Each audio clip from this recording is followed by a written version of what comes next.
Maling motor di Masjid Bekasi gagal beraksi gasak motor gara-gara ada bocil. Bocil alias bocah kecil sering berisik saat sholat di masjid, tapi siapa sangka bocil bisa bikin maling motor gagal beraksi.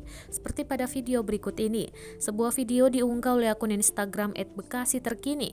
Video tersebut diunggah pada Senin 24 Mei 2021 kemarin. Pada video terlihat maling motor memakai jaket biru mendekati motor metik yang terparkir di masjid. Di saat yang bersamaan keluar dua bocah dari masjid, otomatis maling motor itu langsung cabut.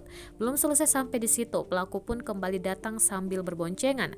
Tapi lagi-lagi aksinya gagal karena ada jemaah yang datang naik motor. Untungnya dua pelaku maling beserta plat nomor motor terekam CCTV.